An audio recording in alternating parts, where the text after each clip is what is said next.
Hello, Yvonne. Well, hello. This is Marda Sheila. Hi, Marda. Hi, nice to meet you. You too. And that's Tom. He's not on camera yet. Tom, you could be on camera. Hi, Tom. Hi, Tom. Hi, I thought I was waiting for you to let me in. Oh, and there you Hi, are. Toby. How you doing, Toby?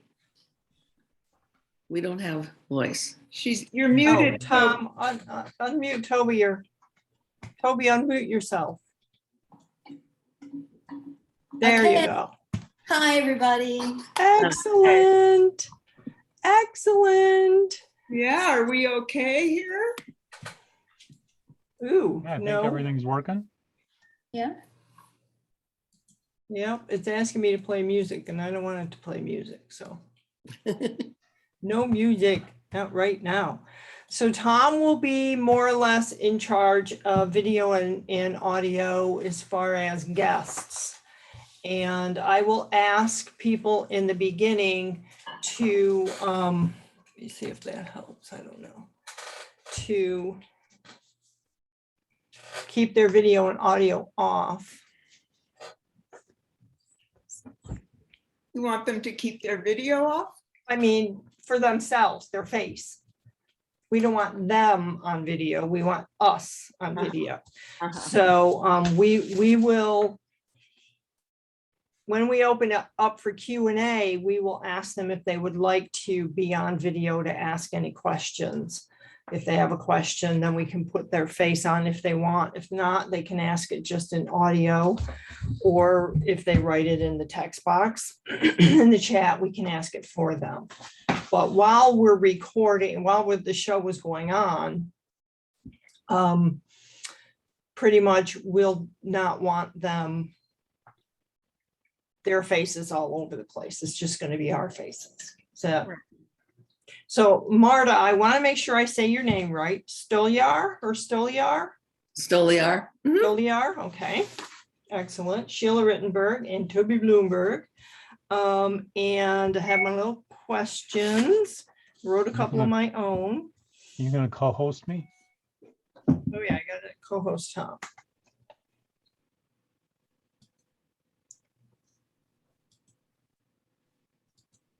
And then at the end also, we will ask people to stay for a minute. We'll put up the slide so they can then connect with Marda on all of her social channels.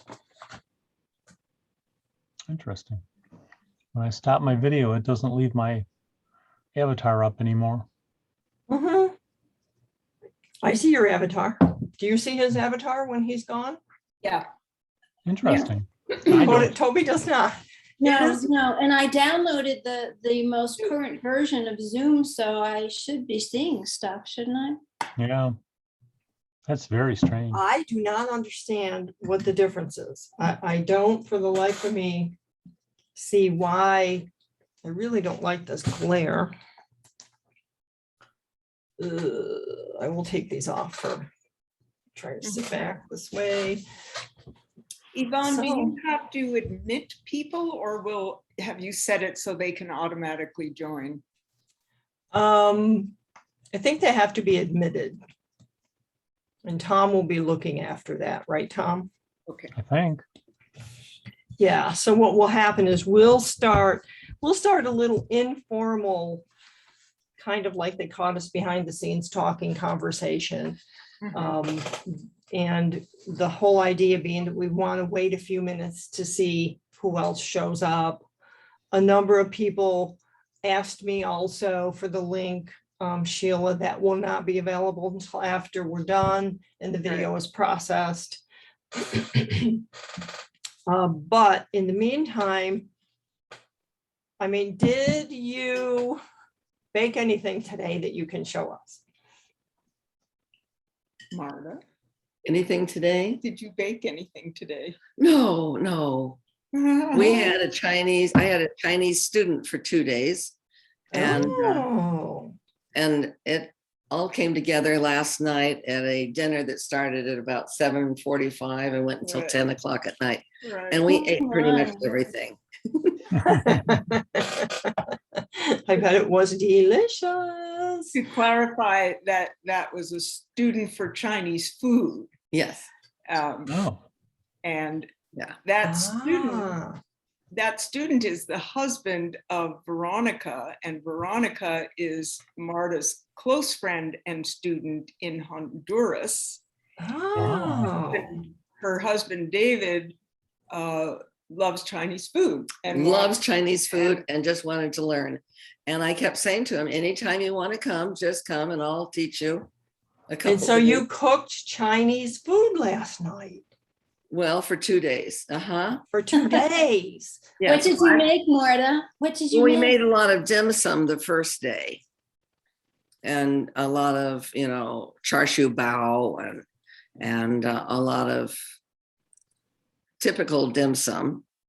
And then we made 3 main dishes, fairly complicated dishes for dinner last night. And then we had all the dim sum from the day before steamed, and we had all of those. Mhm. So we had about 10 dishes. Well, I was waiting for the rest of the 20 people to arrive because there was definitely enough food. We could have definitely done with at least another 8 Yeah, people. yeah. Darn. And Marta was teaching this fellow David, so she wasn't just cooking, she was teaching him for 2 days. And Veronica is here as well. And Veronica is working with Marta on flour making, Yes. like flours for cakes, as well as discussing the franchise that she is going to open of the International School of Baking in Honduras. In Spanish. Wow. Mhm, In Spanish. mhm. Holy cow. So flowers, you mean the decorative flowers that you put on cakes Right. that mhm. you eat, the ones that are yummy. The children all eat them. I was going to say the ones the children always have to have. I want that one. I want that one. Yes. Toby, I Yes? solved the mystery of the avatar. If you go up to the top where you control your view, Yeah. there's a setting that's for non-video participants. Ah, okay. These are some that a past student just made. Oh, lovely. And these are made out of, actually, it's interesting because they are made out of a product that would be like Metamucil Oh my goodness. and sugar. Okay. Uh-huh. And Very It's interesting. very interesting because little kids love them. Oh, yeah. Yeah, they just eat them. And I'm thinking, well, all I'll do is keep them regular, But Those are enormous, though. Those look like you picked them off of a bush. Like, yeah. Uh-huh. as opposed to the little roses I'm used to seeing. Oh no, these are very, sometimes you cannot tell whether they're real or whether they're sugar flowers. And Veronica has not wanted to really delve into this area, and I'm making her do that. Okay. So she's not the most pleased right now. Because I went to Honduras 3 different times to teach her this, and she found a way around it. Oh my. Oh my. Okay. But I'm not. if she's going to have a school, because she's a fabulous teacher, and she trained every single person that was in her bakery in Honduras, and she's just a remarkable teacher, but she just avoided this thing about flowers. Yeah. Mhm. So I've got her now here. Excellent. Well, that's excellent. I see it. One person has showed up. I know a couple other people who were going to at least do their best to be here. And yep. So what I'm going to do is I'm going to start introducing the show.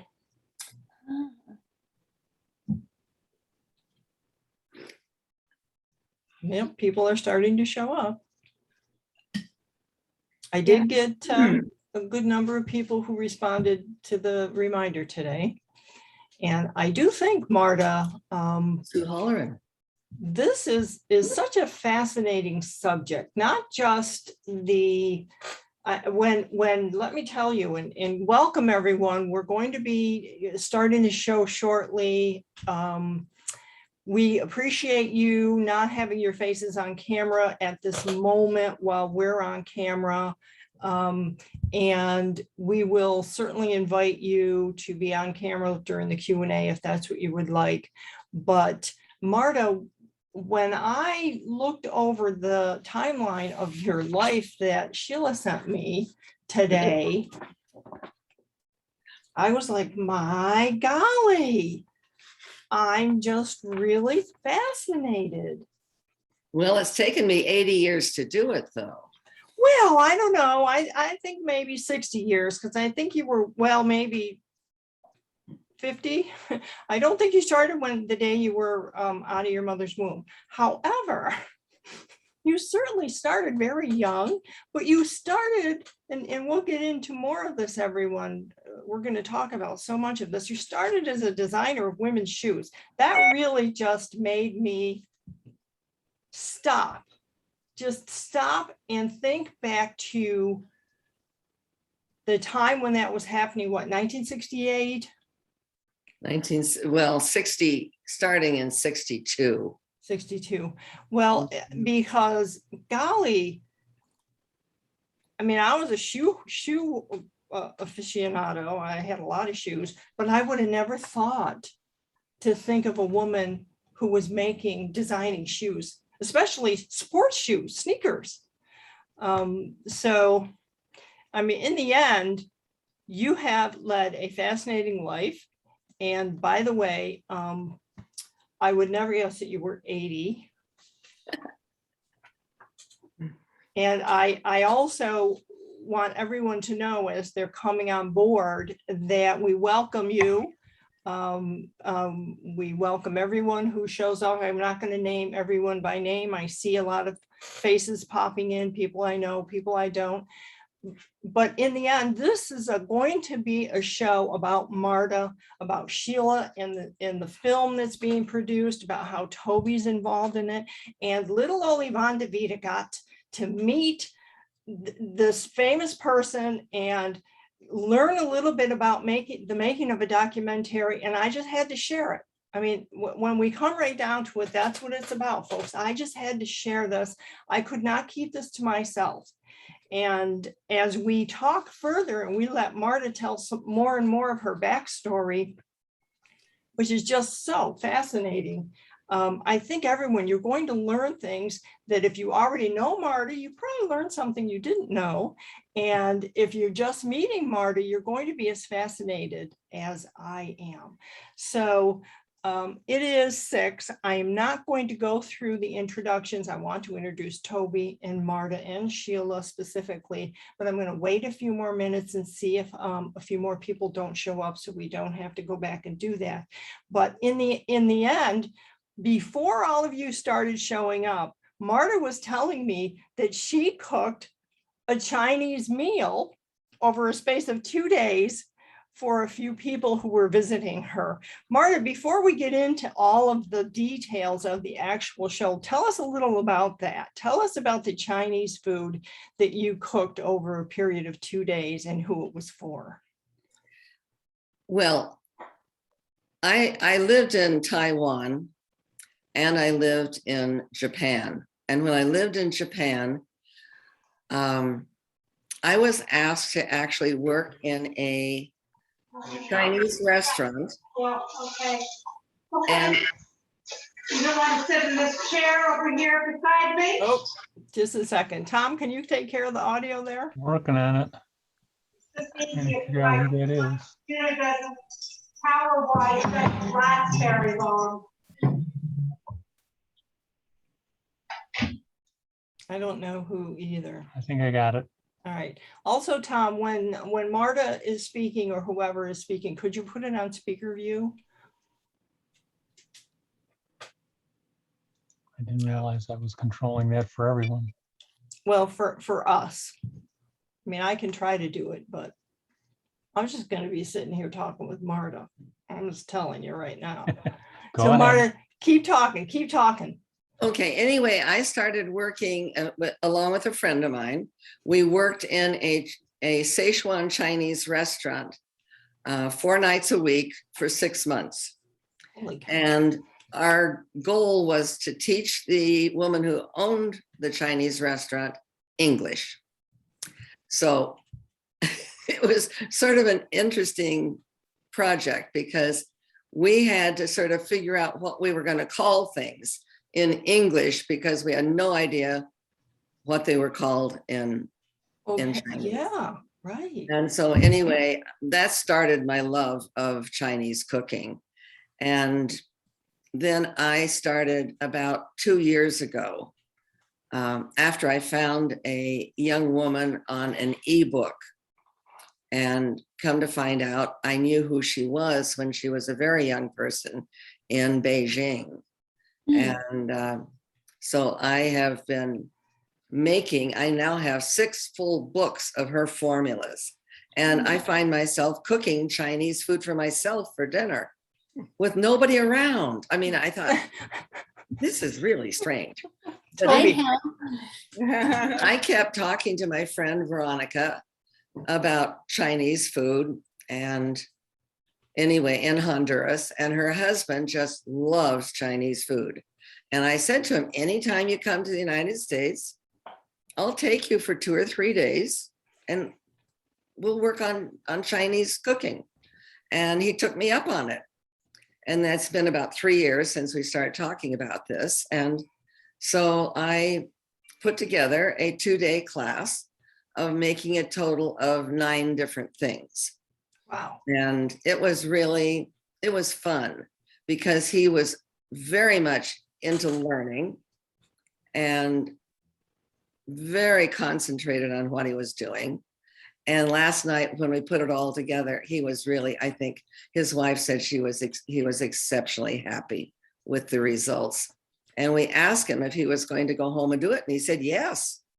And he kept saying to her, now, can we get this in Honduras? Can we get this ingredient in Honduras? And they also have a home in Florida. So I think between finding things online and Florida, he'll be able to make Chinese food. And Well, that's was really really fun. fantastic. Yeah, it sounds fun. It sounds delicious, as I tell you the truth. So I think we're going to get started now. What I'm going to do first, everyone who is here, is do a little housekeeping. And before I introduce Marda, Sheila, and Toby, and myself and Tom, I want to let you know, if you have questions that you're afraid you'll forget, please put them in the chat. I will be looking at the chat. We're going to save questions for later when we're done talking about Marda and her backstory. But if they're in the chat, we'll be able to find them if you think you will forget them. I do that. If I'm really engrossed in a show, but I have a question, it's like, let me put it in the chat, because 5-10 minutes later, I won't remember what that was. So please do that. We're asking everyone to keep their video off at this time and their audio so that we may conduct the show. When Q&A comes, we will invite you to put your faces on video and audio and join in with the Q&A and whatever conversations happen after that. But now that it's about a little bit after 6, let's get started. And the first thing I want to do is say welcome to Smart Conversations. It's a show that I do on nurturing big ideas, and it's my way of introducing the world to some smart, talented women that I meet. And I've been doing it for about 3 or 4 years now. You will see Tom Collins's picture and avatar in the lineup there. He is my husband. He's here and he's the techie behind the scenes. So he is going to manage the audio and video as much as possible and kind of keep his eye out for important questions. And at this point, let me then tell you, the show is about Marda Sheila. So here's a little bit about Marda for those who don't know. Marda Sheila, now 80, has helped people from around the world live their passions. From Pakistan, Honduras, Asia, across Europe, and from small and large cities across the USA and Canada. Marda doesn't stop at teaching baking recipes. She learns about each student's goals and works with them one-on-one to achieve their dreams. Whether it be designing and setting up bakeries for her students, helping them become employable professional pastry chefs, or designing a custom oven herself, Marda is in. Her mantra is, I don't stop until each student succeeds. Fortunately, she has the vision and imagination and talent to do just about anything creative. You're going to learn about some of Marda's creative endeavors, going all the way back to when I think she was about 4 or 5 years old. I don't know. We were talking earlier. She must have been that young when she started. You can imagine what an impact this woman has had, teaching some 300 students over the years. And that's why Sheila's making the documentary film, Marda's Gift. Marda, can you say hello? Hi, I'm just so happy that all of you have tuned in today. I was surprised. Oh, I'm delighted. Yes. Okay, now Sheila. So I met Sheila through Toby. I'll tell you a little bit about Toby in a couple minutes. Sheila is there with Marda. She's the executive producer of Marda's Gift. She believes in the power of storytelling to change lives. And some of you who are regular people who follow me know that I'm all about storytelling. And that is why I had to have Sheila on my show a couple of months ago, because she believes in storytelling that changes lives. She's used stories in her career to raise money, inspire communities, and change people's perspectives. She's a friend of Marda Stolier's for almost 20 years, and she heard Marda speak about her many baking students and how they went on to switch lanes in life after studying with Marda. Sheila knew this was a story that had to be told, and she reached out to her former colleagues in public broadcasting, and soon there was a team consisting of a director, a producer, along with Sheila, developing ideas and resources for the film. And Toby Bloomberg, specializing in social media and marketing, later joined the team. And the entire crew believes Marda's Gift is an inspirational film that will touch many and spark new dreams. And I believe that too. Now, Toby, I don't know. Toby, I'm going to say what you told me to say, but Toby and I, we go way back, I think, almost 20 years now, back to the early days of blogging. That's where Toby and I met. And Toby, with the launch of her award-winning blog in 2004, Toby Bloomberg is one of the pioneers of social media marketing. Today, her passion is helping culinary organizations grow business by joining the digital conversation through strategically leveraging positioning, content creation, and brand storytelling. There's that word again, story, everybody. In her role as co-executive producer of Marda's Gift, Toby brings the talent and commitment to extend awareness and understanding of the film and of Marda in order to build an engaged community. And those are the characters here, everybody. And the main character is Marda. And Marda, I want to start right away with the fact that you studied photography with Ansel Adams. Mm-hmm. Tell us about that. When was that?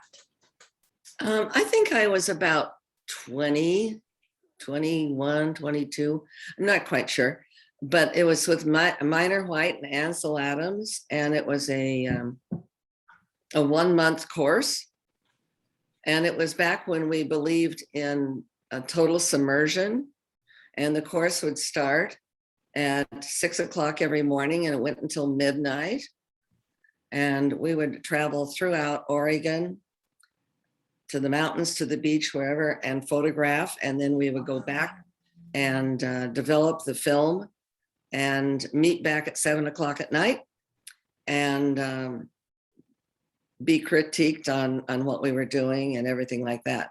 And I was the only non-professional person. I was the only woman in the course.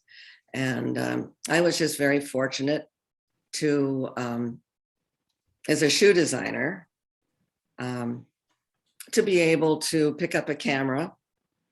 And of course, that started my love of Hasselblad cameras.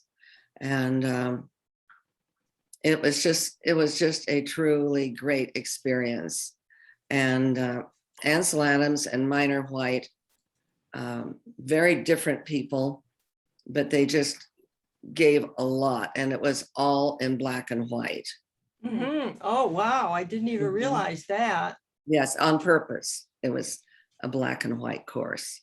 I find black and white photos to be so intriguing and really the depth perception sometimes is one of the things that gets me looking into them a little bit deeper. Well, then you went on to become a shoe designer.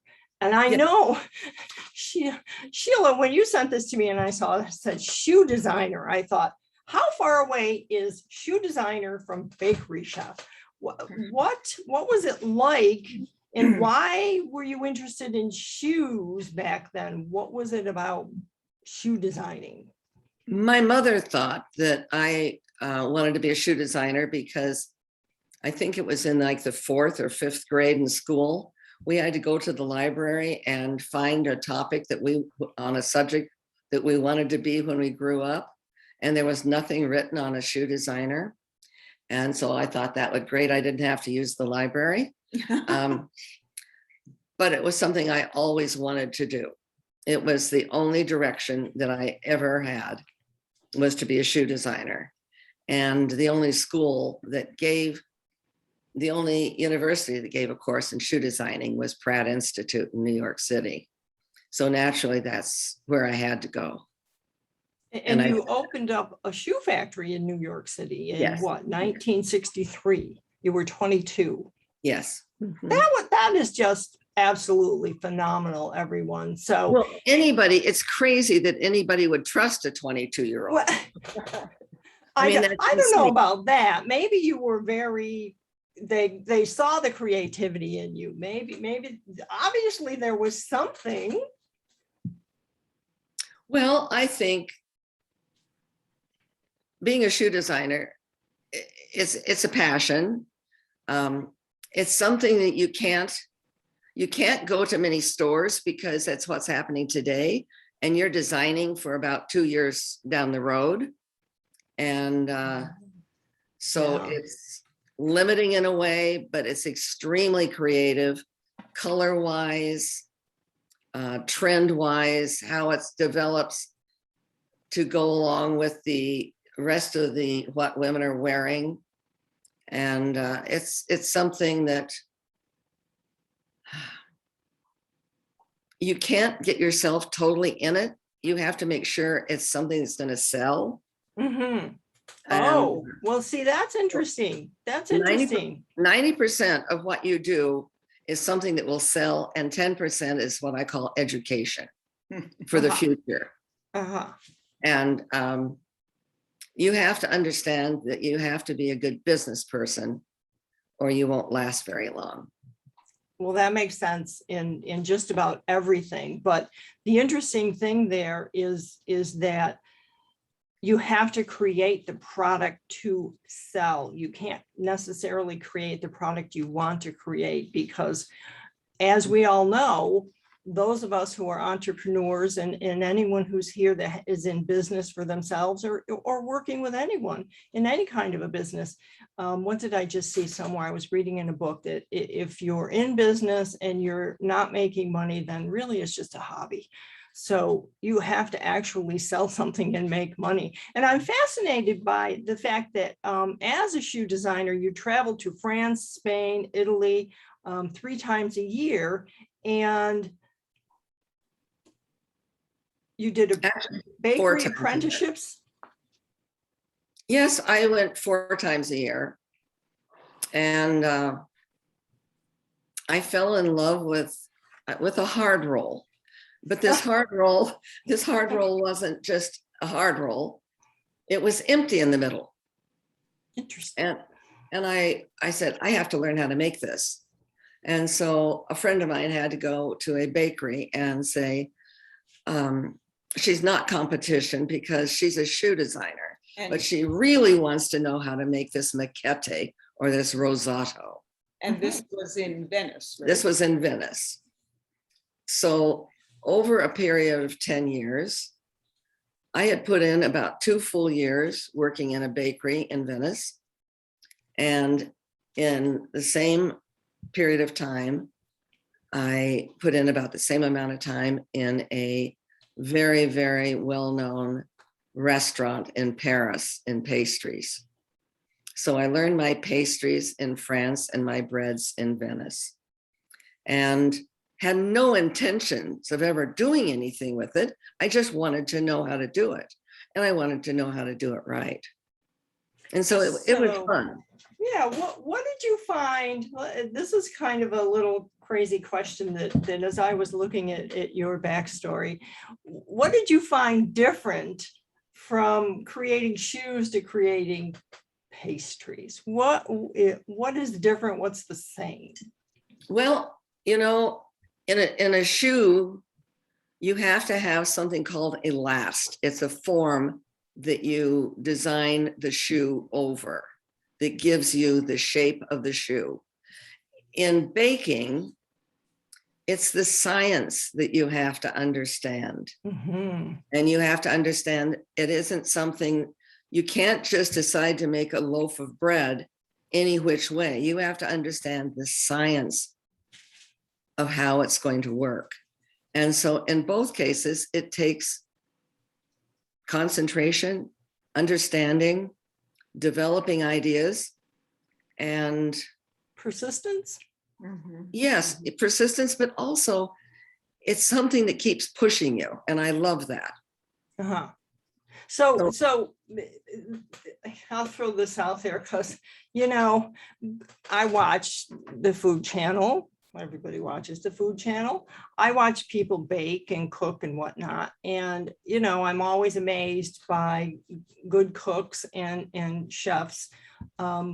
They just know what goes into something. They're not constantly looking at a teaspoon of this or a quarter of a teaspoon of that or whatever. It's like a pinch of this and how do you do that? If the science says it takes a teaspoon, shouldn't you be measuring the teaspoon? No, first of all, I wouldn't use a teaspoon. I would use a scale. Ooh. And everything is based on the flour weight. And so there's a science, there's actually a language called baker's percentages that teaches you how to talk and how to express what you're doing. And teaspoons and tablespoons and cups are not an exact science. I actually had 16 women one time that were going to mutiny because I insisted that we use scales, and they all thought that a cup was a cup. And so I had each person bring me a cup of flour and we weighed it. Now to 16 people, there was 11 different weights. So my daughter just chimed in and said she wished that we did that here in the States.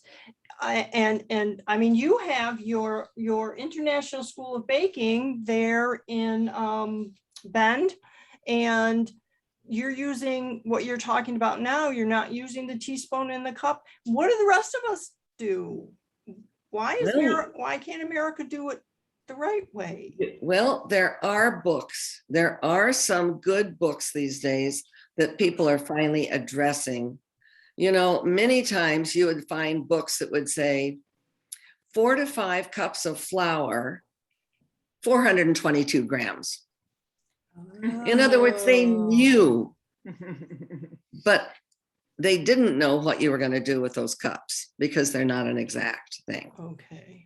So slowly, people are learning that a scale is one of your most important tools. So an actual, like, I have a little scale. It never occurred to me to use it in baking. This is really fascinating to me. I didn't know we were going to go here, and this is wonderful because So Marty, so you do use the science and the scale as Oh, opposed to just knowing how much of something goes in and you just pick it up and use it? You No, don't? Okay. never. Tell us about your International School of Baking and how it came to be. Well, actually, the International School of Baking happened because I was teaching in China. I was hired by the US Department of Agriculture, US Wheat, to go to China to work. And the people in China said, oh, we're going to send some students to you, to your school. And I said, I don't have a school. And they said, yes, we're going to send 6 of them to you. And they did. And the next year they decided they were going to do it again. And finally I named it. And that's when it became International School of Baking. And I'm never quite sure whether it was in 85 or 86 that I started, 1986 or 1985 or 1984, because it sort of happened. It wasn't something that I was planning on, but my one thing that I do insist on is one student at a time and meeting their goals, their needs, and what their aspirations are. Well, you also, I think you've had more than 300 students over the years. Yes. And they spend a lot of time with you. Yes. How much time do they actually spend with you? Well, my normal student who's going to open a bakery starts out with 1 month of from 8 in the morning or 9 in the morning until between 7 and 10 o'clock at night, 5 days a week, and with homework every night. And What kind of homework? well, I give them books on the subjects that we're going to be talking about the following week so that they have a better idea and they learn how to do baker's percentages so that we can actually communicate. And it's very interesting because each student comes with their own specific needs, wants, and hopefully Dreams. a success. Yes. And what dreams do they have? Are they all looking to open a bakery? No. Some of my students, I've had students come, husband and wife, that would come and want to set up a bakery in their home to work with their grandchildren. Interesting. Yes. I've had other people that just needed an expression in chocolates where they just wanted to make chocolates and didn't even think they were going to be commercial. And eventually they did. I've had quite a few doctors, physicians that change careers.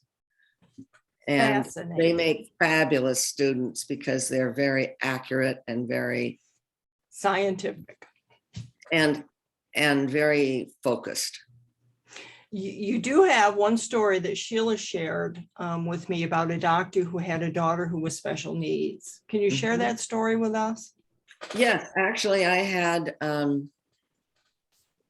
this student came to me. He thought it was sort of strange when he saw that I taught this course, how to open a bakery in 1 month, but actually it's a 1 month course, but you may come back several other times for other parts of the course, such as chocolates or wedding cakes or just the corporate structure of doing multiple bakeries or things like that. And this particular gentleman came and he didn't want to quit being a doctor. He wanted to continue to be a doctor and own and run a bakery and bake. And brilliant man and incredible. And he has a daughter that's now 23 years old who is down there. She has Downs. And he wanted something for her to do that she feels successful. Mhm. And it's actually interesting because they came for another 5 days this last summer to Bend, and Eleanor, the young girl, sat down and made the most gorgeous bouquets of hydrangeas out of sugar. Ooh. We were just astounded. And she was so happy because she succeeded in something. And this is something that the baking gives her, Mhm. and something that she can focus on. And if she gets tired, she can go home and then she can come Mhm. back. Mhm. It isn't something that's 9 to 5 that pushes her. It's something that she can do, and she's creative and she's fun. So And you were showing just before we actually got started on the show some flowers that you made, and can you show them to everyone? well, these are just some different kinds of tulips that are made And out. they look delicious, but they were for what, a cake? They're for cakes. Yeah. And they're made out of a product that's sort of like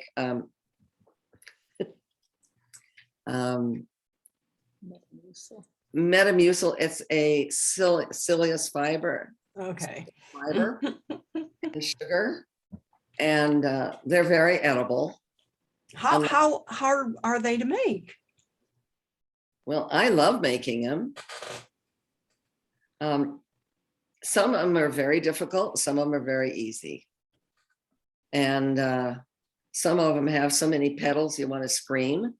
And Well, hydrangea, the young girl you were saying, that must have been difficult.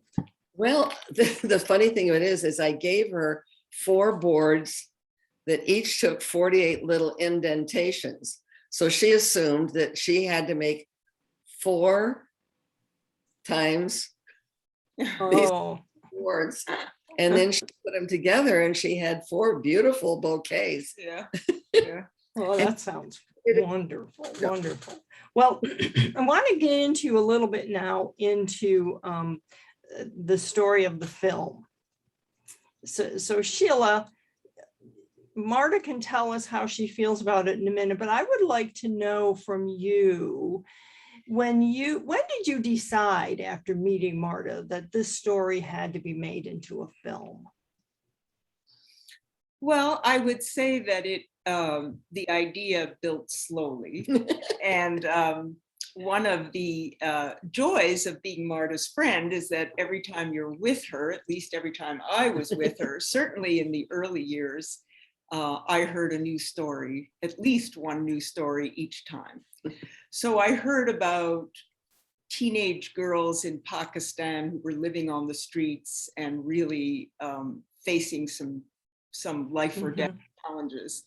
And an agency in Pakistan found Marda and asked her to come to teach these girls baking so they would have a skill and would be employable. And Marda did that. And I thought, wow. I heard about African-American women in Los Angeles, one of whom had been a banker, one of whom had been a PhD nurse. They were sisters. They had a dream to have a bakery and to have it in a Black neighborhood where they could introduce fine European baking to their neighbors and their friends. I heard about this doctor in Wyoming who, with Eleanor in mind, studied and opened this bakery with Marda's help. I walked in one day and there were architectural drawings on her kitchen island, and Marda had drawn them and was designing. I'm not sure if it was this fellow's bakery or another. And, I'm looking at architectural drawings and I said, well, where'd you get these? She said, well, I made them. So, over time, these stories multiply, and there are many others we could mention. I will say that with the physician in Wyoming, the other realization I had is that this change not only affected him, his family, and Eleanor, but it has revitalized the town. The town is a population of about 6,000 or 7,000. It's doing much better with this lovely bakery in the middle of it. People are traveling hours by car from Nebraska and Colorado with lists from their neighbors and friends of items they want to buy from the bakery and bring home. So there's an economic kind of impact, and there's also an economic story that goes along with getting to know Marda. And this has happened all over the world. So you can imagine not hearing this all at once, but having it sort of unfold over a few years. At some point, having worked in public broadcasting years before, I said, this is a story that has to be told. At first, I thought it might be a book, and I explored that a little bit, but we like books. I do like books very much, but the feedback I had was that this really is visual, a live, moving, fluid topic and person, and we need to do a film. So I reached out to some former colleagues, as you mentioned in the introduction, and we began to pull it together. And a fascinating thing is that they're all women.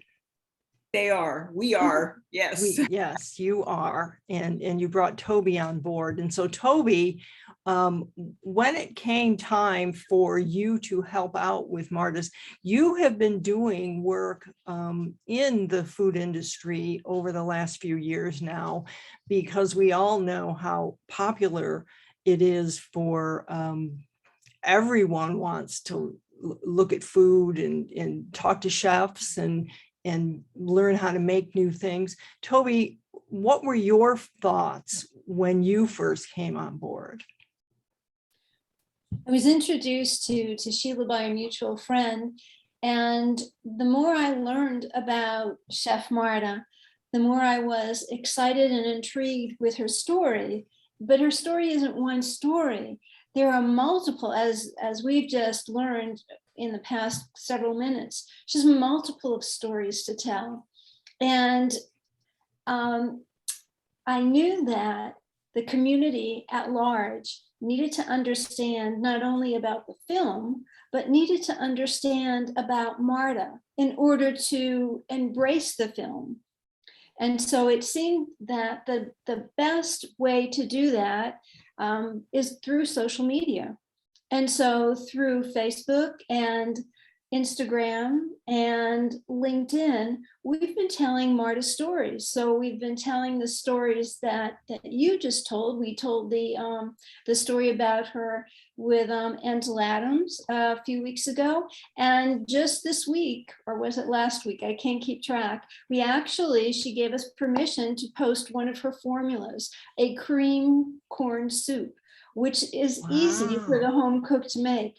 So we hope that through engagement and getting to know Marda a little bit better, people will embrace the film. And obviously our goal is fundraising so that the production gets made. Right. So the fundraising is very important. I want everyone to know that it's vital, I think, for us to understand the power that our voices have. And it isn't just our voices to do the fundraising, although I want everyone to think about what that might mean.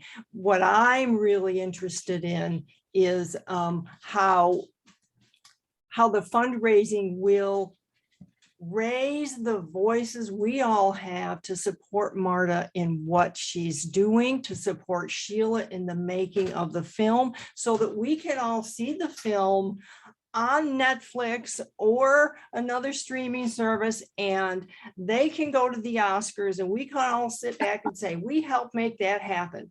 And okay, so, but beyond that, let's talk a little bit more about Marda.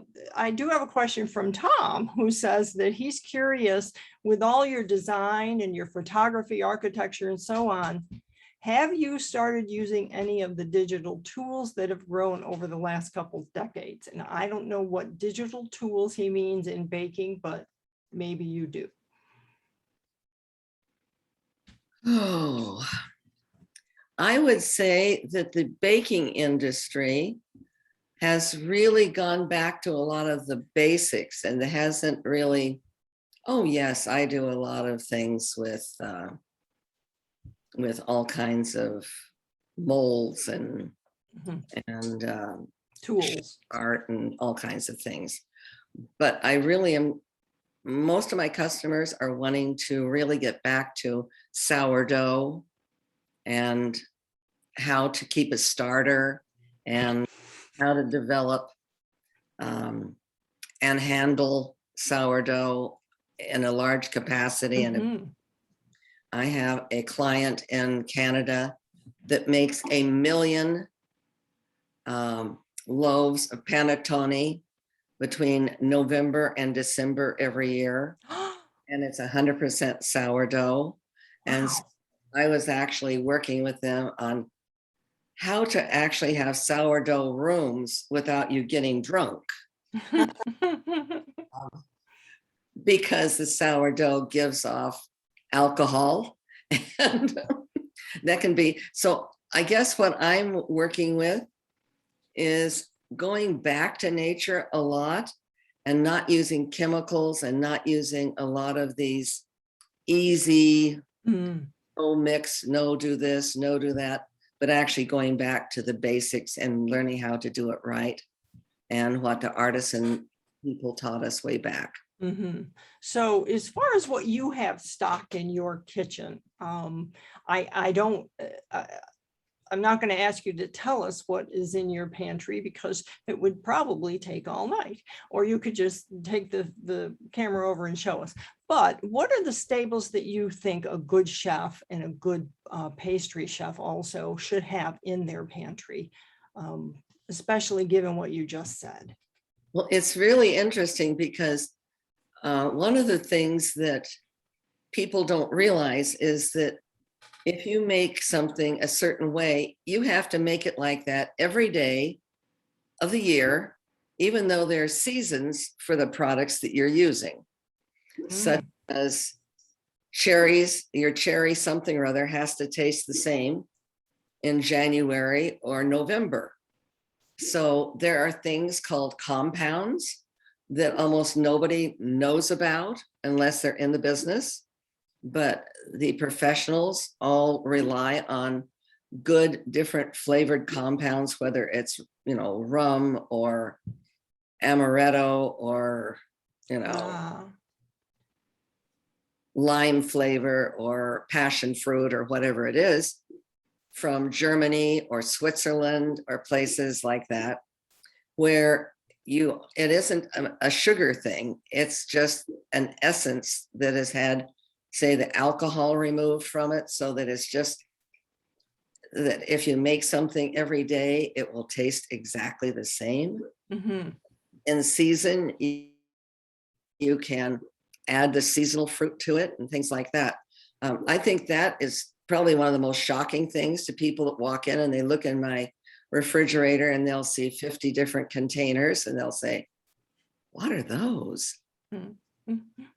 I would say that's probably consistency in a bakery that is so, so important. And so do you have all kinds of flour in your cupboard? I mean, cake flour, wheat flour, all the different kinds of flour? Oh, yes. Flour is, the US mills 104 different kinds of flour. And we don't mill 104 different kinds of flour because it's fun. It's because people demand it. In other words, there's flour specifically for pizzas. There's flour for, now pastry flour is my one flour that most people have no clue about. Where do you get it? Well, if you go to these places, like it used to be Cash and Carry, but it just changed its name recently to, I think, Chef's Corner. whatever it is. Right. Yes. you will find that there will probably be 30 different kinds of flour. There's strong flour, medium bread flour, there is pastry flour, cake flour, and then you go into a lot of your artisanal types of flour, such as spelt and, you know, different, easily in rye. I have 5 different kinds of rye flour. You need to have the right flour for the right product. And Right. when I'm teaching in a country that doesn't have this, I usually end up having to create a specific formula for that country. Cambodia is where I had to actually create new formulas because there were 3 flours for everything. That was it. And many places, sugar becomes an issue. In China, if you want powdered sugar, they come in and give you a big rock. And then you start scraping this big rock, and then you pound it, and then you roll it, and then you sift it. Now you got powdered sugar. Wow. Well, the last thing you want to say to somebody is, if you put a little powdered sugar on that, that would look really nice. And they're thinking that just took 7 different processes to get that lot of powdered sugar on there. Well, given what you just told us about that, do you have a way now? Are you also able to support people who have vegan lifestyles, gluten-free? I mean, back in the day, nobody thought about that, but it's very big now, isn't it? It's very big. And I guess I took a stance fairly early saying, I have a big project to chew on. I can't separate myself again into another package and make a vegan package, I can do certain products, but you can't really have a gluten-free bakery and make gluten products because flour runs around in the air. Right. Vegan can be very difficult, especially in other countries where you just simply can't get something. They've never even heard of these things. And it's just, sometimes you just can't make the product. Mm-hmm. Okay. So I focus on people that can use the more well-known ingredients such as flour, sugar, you know. right. The ones we're all pretty much used to, but when Sheila came and said, let's make a documentary about your life, what did you think? She's nuts. I think I said to her, you should have thought about this about 10 years ago when I looked better. Well, you look fine. You look great. You look wonderful. But the whole, I mean, when it comes to the documentary, Sheila, what does it involve then? Do you bring cameras into Marda's home? Is that how it's done? Well, yes, that's partly how it's done. And we went through what we call our phase 1 of this film development, where we did come into Marda's home and we shot a fair bit of footage, both with Marda teaching students and just on her own. Our director and producer did that shooting. In the film itself, so that shooting from phase 1 fed into the making of a trailer, which many, I hope, who are joining us today have seen. It's approximately 5 minutes. And we knew that, excuse me, we knew that was an important tool to help people understand Marda and the goals of the film. So we produced the trailer based on that, that footage from phase 1. As we go into major film development now, when we get into production.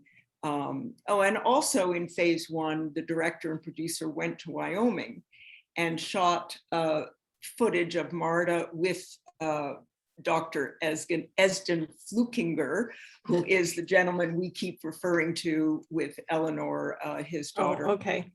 who is working in the bakery. And so they went to Wyoming, and we funded that in phase 1 so that we could get footage from Marda interacting with Eleanor and the family and everyone in Torrington, Wyoming. So as we move into production, we'll continue to shoot in Wyoming, we'll continue to shoot in Marda's home. The area of focus in the film is in Wyoming. It is that story of Esden dreaming of having a bakery so that his daughter would feel productive. And baking was also his passion. He still, as Marda mentions, works as a physician 2 days a week in the local hospital, and the rest of his time is spent around and in the bakery. So we do need more footage, and then we need to edit and, you know, hire a professional editor. We'll put probably some music to that. There'll be some other related interviews that will be kind of woven into the film with other students. For example, this woman, Veronica from Honduras, is a key student because she is going to open a franchise of the International School of Baking in Honduras. Wow. In Spanish. So we will have a little sort of tidbit or a brush stroke, I guess you could say, of Veronica talking with us. There are other students as well with interesting stories that we'll access, but the main focus will be on Dr. Esden Flukinger. Aha. So what does it all mean to you, Sheila, to make this film? Well, it means everything. You know, for me, the message, the core here is that people can change when they learn. People can change when there is a devoted teacher. People can be empowered when they take the leap and learn new skills and follow their heart to some extent. You know, being able to work in an area that you're passionate about is a gift, to bring in the title of the film. And we think this film will inspire people. I mean, here's, you know, a pretty ordinary woman in a lot of ways from a small town who's helping other ordinary women and men live their passions and sort of change lanes in life. So I believe it will be inspiring. I believe it will touch people's hearts. I believe it's about humanity, you know, people getting into what really matters. We just want to spread that message. We think and hope that major distributors will be interested in it and that it will grow in reach. So it means a lot to me. And me too. And I know to Toby also. Marda, what does it mean to you? Well, I think in a way I'm a little overwhelmed by it because I just think I'm me. I know I've had a fabulous life. I've had a life that a lot of people I think would love to have lived. I've just been fortunate to live around the world, to travel around the world, married to a very incredible man that has since passed away. But I think I've just had experiences that feed my passion and make me want to keep teaching. I don't want to quit. I have no desire to quit. Well, you can't quit now. They're opening another international house of bakery or I'm sorry, school of baking in Honduras, for heaven's sakes. You're going to have to go there quite often, or are you going to go there and spend a good bit of time to help them set it up? Been over a full 2 years in Honduras over the past 10 years. And in Cambodia, I spent almost 2 full years in Cambodia. There's just some things you just have to do. And I've traveled my whole life. Well, you're well-traveled, and you've traveled since you were a young girl. Yes. And so you're very comfortable with it. How many languages do you speak? None. Well, not even English. I speak Japanese when I'm there about 3 or 4 days, then it finally kicks in. I'm sort of slow getting it kicked in. I speak some Italian, some French when I have to. That's about it. My husband spoke 8 languages, so I could be sort of a slacker on that. I just went wherever he could speak the language. But I teach in many places where I have 8 or 10 interpreters. Aha, I was going to ask you what happens when you're somewhere where you don't speak the language. When I teach at Beijing University, which I've done, I don't know how many times, 4 or 5 times in Beijing U, they have 10 interpreters for me. Wow. And I think that the one reason why I was successful teaching in China is that I was willing to make a total fool of myself by actually baking, where most people would come and they would just give seminars and talk, and the Chinese weren't interested in seminars and talking. They wanted to actually see it and do it. And I was willing, and I love doing that. So I think that I spent 14 years and many, many trips to China. That makes so much sense. Sheila. So, is that it's never what someone cannot do. What can you do? Yeah. What can you start with? Yeah. What's your first building block? Where do you go from there? I once made a banana bread and had the nerve to serve it to Marda and Veronica, these 2 professional bakers. And it wasn't good. It didn't have enough of a flavor of the banana. And I said, look, I'm sorry, this really isn't strongly enough flavored with banana, but here you go. We're just going to have it anyway. And so Marta turned to me and said, well, what's right about it? And Yes. I love that. I love that. That's so. Listen, we're coming to the end now. I haven't seen a lot of questions come in. If you have a question, please put it in the chat and we'll open up your mic and your video if you would like that. If you, while we're waiting for that, and before we come to the end, Marta, I have a kind of surprise question or 2 for you that I would like to end up with here. And it's kind of an upside down question that you'll recognize. People get asked the opposite of it. And it just occurred to me that with your experience in the life you've lived and the things that you have gone through, this question would be interesting for people to hear. And by the way, everyone, please stay for a couple of minutes after. We're going to put up a slide that will have all of Marta's information on it, and you will find, it will show you where to get the links and where to find Marta and connect with her, because we want you to connect with her on social media and share all the information that you can. Plus this video will be on, is being recorded, so it will be shared and you can share this video also. But Marta, what would your younger self recognize you today, and what would she say to you? You know, I don't think I've changed very much. I think I've been about the same. I think I would just keep going. Just, Marta, just keep going.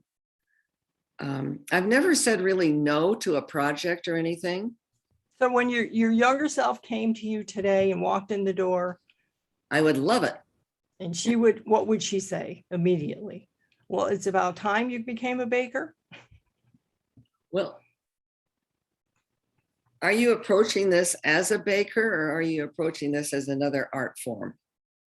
We're approaching this as Marta's teenage self walking in the door and discovering what she's become. Well, I think Marta did plan on staying a shoe designer her whole life.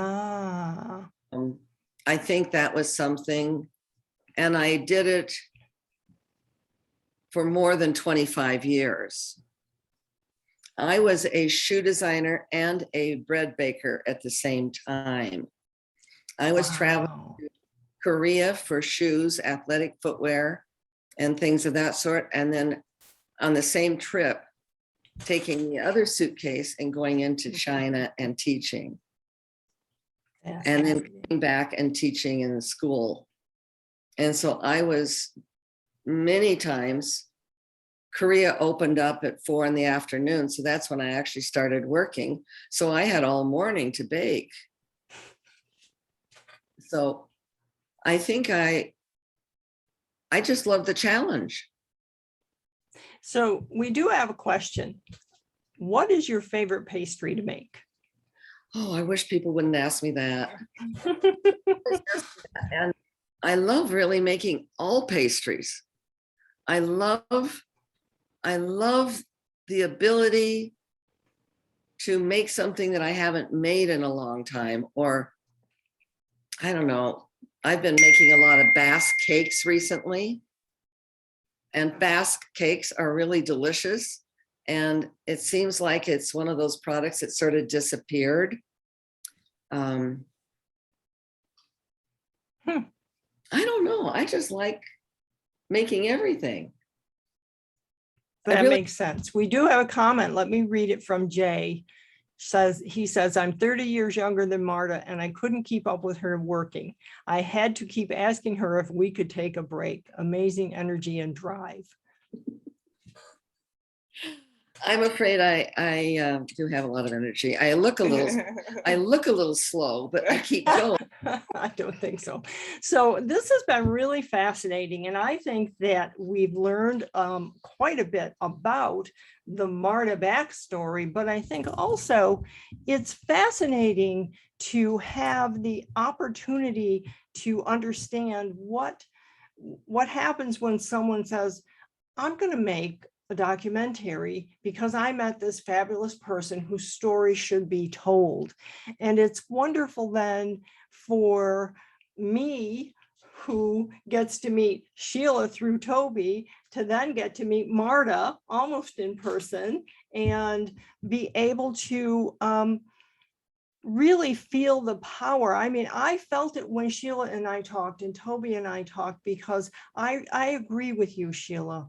I think this is a story about people. It's a story about people and their dreams and being able to do something that you didn't maybe think that you could do, but somewhere you thought in your previous life, not previous life, but early life, you thought, I would like to learn to bake, but you thought, no, I probably can't do that. And so you went off and did something else. Well, now you're coming back full circle, and Marda can teach you how to do this. And I love that, Marda, that these over 300 students that you've had, that you're working with them and helping them achieve the dreams that they have. And one of the things we kind of glossed over, and we're a little over now, but I want to touch on it here, is Marda, when you walked in, Sheila, and saw Marda with the architectural plans on the table, Marda, did you study architecture?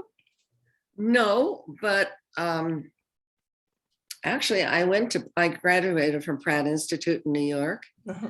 And the architects were always looking for people that were dumb enough to help them on their charrettes and work at, all hours of day and night. And I've drawn up a lot of blueprints, but over the years, what I do, because I feel very strongly that if you put a piece of equipment in the wrong place, it can foul up the whole bakery. And consequently, I want to put the equipment so that it flows properly. And what I like to do is to give the architect the whole plan so that they can put their stamp on it. And it isn't something that I have to come in later and fix. Mm-hmm. Perfect. Just perfect. Well, if no one else has any questions, I'm going to call Yvonne, Toby. I just have one comment. One of the other things about Marda that I think we all appreciate is that she is proof positive that age is not a limitation. Yes. And so, Marda, I thank you for being a role model for all of us. And and helping us reach our goals and the next stage of our life, and not putting a number against what we want to do, what our passions are. Thank Perfect. Thank you. Well said, well said. Perfect. Well, Sheila, Marda, Toby, and everyone who came tonight to participate in this smart conversation, I have to thank you from the bottom of my heart. And we are going to be following this process and continuing to support this project in every way that we can. Marda and Sheila, thank you for being here. Thank you so much. Thank you.